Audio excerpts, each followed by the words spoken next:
What are some of the worst business practices you've seen?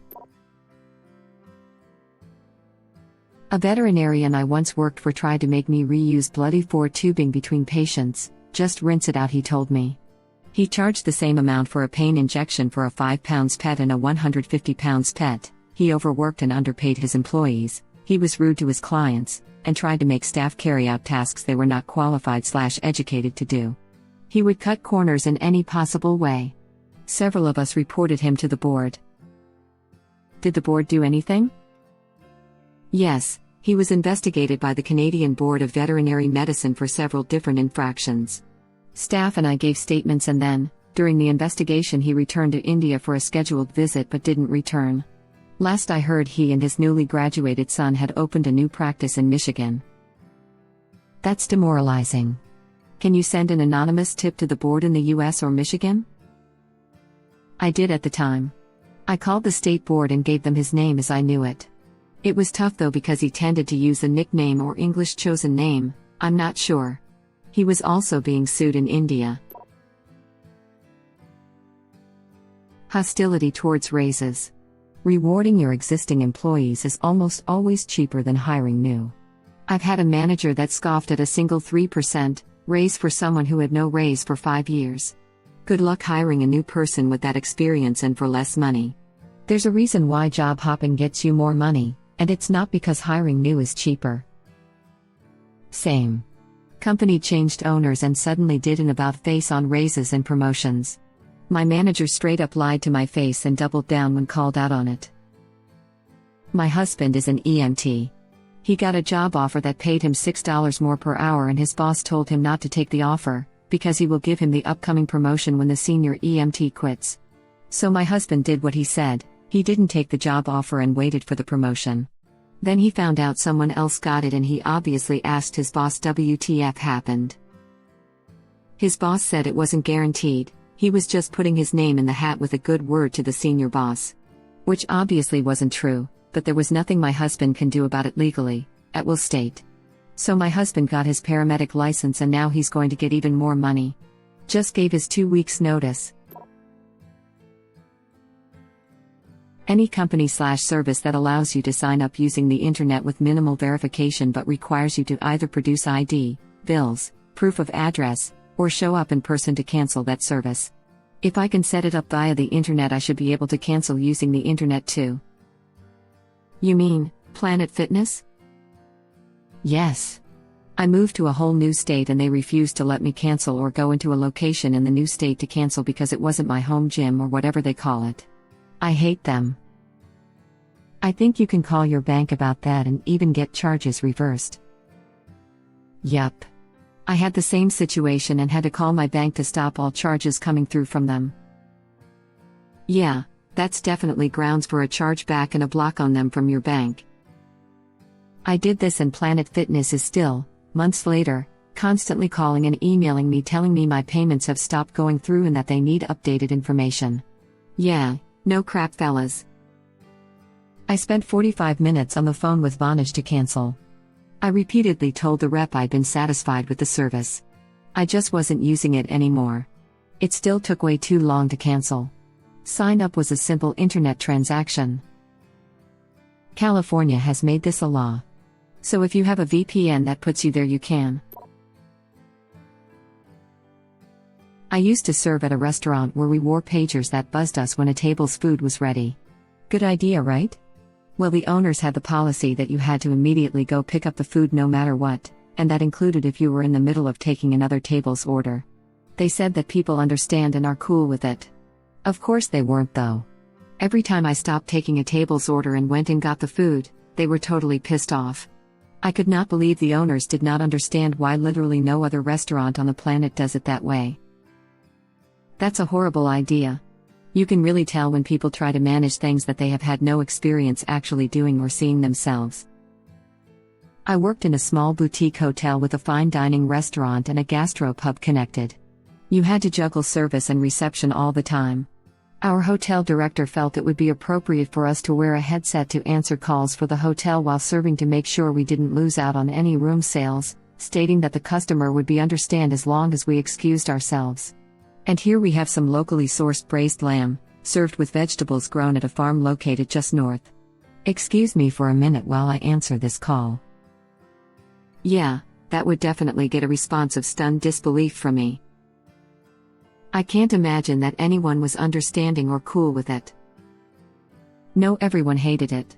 I actually got fired because I stopped following the policy and kept taking orders no matter what. How in the world were you supposed to earn tips? Geez.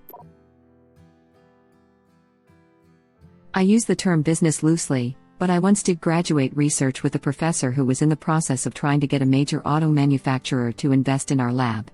They liked us, but wanted an example of some of our work.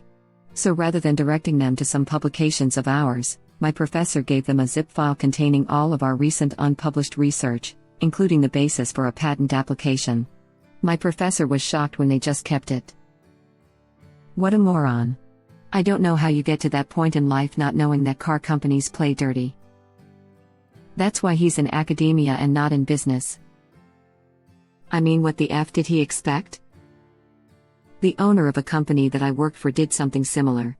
We used a couple of different manufacturing facilities, each with their own costs and contracts, etc. This effing dunce just left a folder with printed out cost/price information and notes of the other two manufacturing companies at the third one. Art of the deal, baby. I worked at a restaurant that wouldn't let people get a refund on their food even though there was a cockroach in it. Instead, they offered a 10% discount on the food as per their policy. Needless to say, this restaurant no longer exists. Gosh, how many cockroaches did they serve? In the short time I worked there, it happened 4 times on my shift and several others when I wasn't working. Owners did very little in the way of maintenance.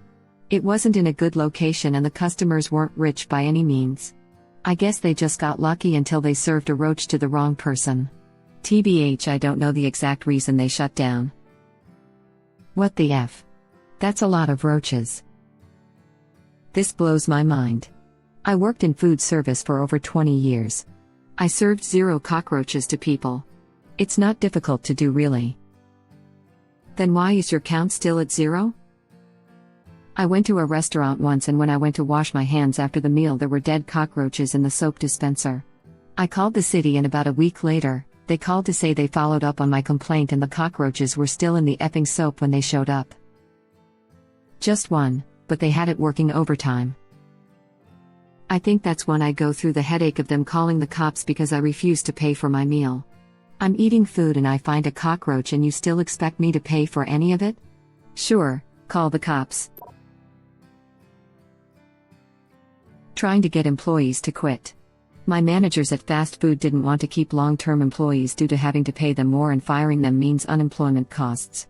Us quitting means no unemployment and not having to give raises. Edit. Thanks for all the upvotes and the award. Never thought it would get so popular. To answer a question as to why I didn't force them to fire me, broke college student. They had flexible hours and I got a free meal. Where I live, they stopped scheduling you except for like 1 or 2 hours a week. You qualify for unemployment if they do this to you. Just FYI. It's called constructive dismissal and you should put that on your unemployment insurance application. Union? Chain? Just don't give raises. I mean, I would, as I'm not a jerk. But a jerk could just not. When I worked at a corporate Taco Bell restaurant, they would not give management raises until they got reviews about every employee at the store. That would explain the performance review rush every 6 months when I worked fast food. So this store put a massive discount on weighted blankets. They were originally selling for $150, but were now being offered for $39.99. The catch? You'd need to sign up for free as a VIP member online. Okay, no harm done. So I signed up and bought the blanket. And so did thousands of other people. The store canceled our orders and refunded our money, claiming that they weren't able to fulfill our orders. And now they had a couple thousand more new names on their mailing list. And sure enough, marketing emails came pouring through. I unsubscribed once but still had emails coming in. FU Spotlight, Australia. Spotlight posted my wife vouchers that were only able to be used in store. Their store was click and collect, or delivery only during the height of the pandemic. Spotlight refused to allow them to be used in store, and refused to extend the offer end date. Spotlight sent a lot of these to VIP customers in Victoria. So rude. My first job as a teenager was at Spotlight. It's such a shady company. If they treated their customers as badly as they treated their employees, I wouldn't be surprised one bit if they sent out the vouchers on purpose, knowing they couldn't be redeemed. This is probably one of the worst things I read out here. It's so low and unprofessional, it's ridiculous. I heard this one from a friend. She worked at a dog kenneling business that would tour prospective clients through the front of the building and show off how each dog would get its own indoor/outdoor run area and specialized attention, etc. Then when Thanksgiving and Christmas came and they got more bookings than they could accommodate, they set up cages and stacked kennels in a back room, and people were paying big dollars thinking that their dogs were in a nice roomy pen while the business crammed as many dogs as they could into these basic cages. It was shameful. This is why it's good to find ones that give you 24/7 video access. How dare they? Body cams for dogs. Reminds me of when we kenneled our 2 dogs we had about 10 years ago or so at an animal hospital. They'd take the 2 pups and head into where the others were, and we'd leave for the 3 to 4 days we needed. Was infrequent. We couldn't figure out why it seemed so pricey, but being new to kenneling, instead of just taking them with us, we didn't know better. The bill never said anything except for some unknown fee that they claimed was standard. We boarded them maybe 3 more times, then the 4th time they had a new person handling billing and such. Hands us the invoice, and wouldn't you know it, the pups were being kept in the medical part of the hospital with all the sick dogs for no actual reasons. Significant other went ballistic on them. Vet tried some BS excuse, but even she couldn't cover the price gouging practice. Too long story shortened, many calls to their main office and going up the chain of command, they refunded every single stay. They closed down maybe a year later due to shady stuff like that the community didn't tolerate. Fun times. Edit. Goddamn, this'll teach me to try going to be early. I worked at a kennel in an affluent area, and many of the animals came each day for day care, etc. However, many of the dogs had prescriptions for Xanax, and the like. For anxiety or behavior issues. My coworkers would go into the bottles and pilfer the animals' pills for themselves. I quit abruptly at that point.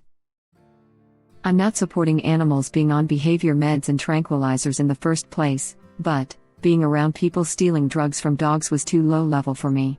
Edit. To include that I do realize that many animals and owners do benefit from anti-anxiety meds.